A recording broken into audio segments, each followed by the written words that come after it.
In this lesson, we will learn about editable motion trails. Motion trails are used to track arcs in animation.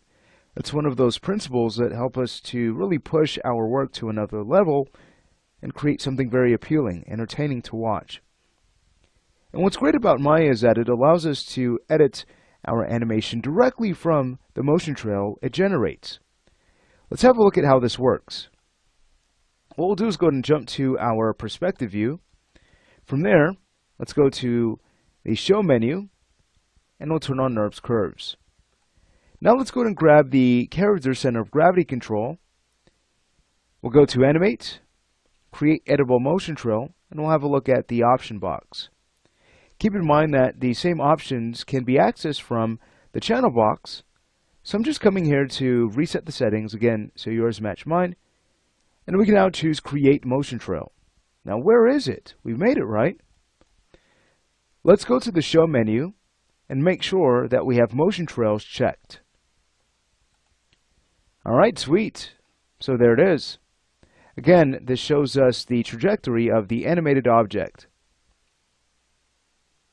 Fantastic. So we could actually come in and start tweaking the motion trail by grabbing our keyframes.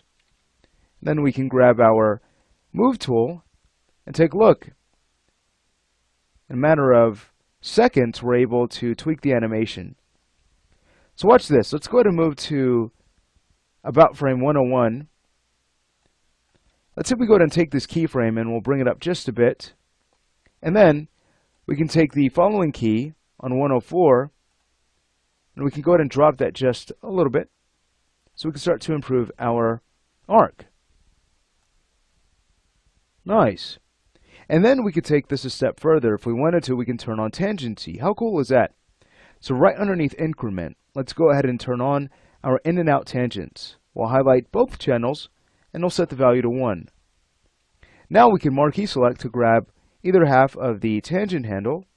And again, we could use our Move tool to start improving the fluidity of our arc. Fantastic. So that has better curvature. That should lead to a better jump. Nice. Now we're getting a little bit of locking in the feet. No worries, we could always grab our leg controllers and we can go ahead and kind of move them up to fix the locking problem. Nice, so that's better. I've just tweaked the left foot. Let's take a look at the right. And that looks pretty cool. Wonderful, so that didn't take much time at all. You could also add keyframes to your motion trail. How do you do that? Let's go ahead and select it. We'll scroll down until we find Modify Keys. Here it is. Let's go ahead and set that to 1. So now, wherever we click on the motion trail, that's where a keyframe will be added. How cool. Keep in mind that as long as Modify Keys is on, you'll constantly add keyframes. So let's make sure we turn it off once we're done adding keyframes to the animation. I'll go ahead and set that to 0. And now we're able to go in and start modifying that key that we've just created. How cool is that? Let's have a look at the graph editor to see what happens when we start to adjust one of our keys. Keep in mind this has nothing to do with rotation.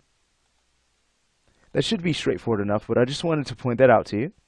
This has everything to do with our translate channels. So you'll notice if I were to go back to 104 and start modifying that key, you can see how that will start to update the animation. So you can see how that starts to change the position of our translate Y key on that same frame. Sweet, so I just wanted to point that out to you. I might go ahead and bring this back down to smooth out the animation. Fantastic. And here's another cool part. This is very non-destructive. So once we're done with the motion trail, it's just a matter of selecting it and deleting it, and all of our changes will be saved. How cool. So in this lesson, we learned how to work with editable motion trails. It's a great way to check for arcs. That way we can make sure our motion is very fluid and natural so that we can truly be pleased with our work. What I'd like to do is go in and tweak the legs around frame 100. I like to grab both controls, kind of bring them up to fix the IK locking. Again, it's all about getting the most polished look possible so that you can create work that stands out from other animations. That's how you get jobs.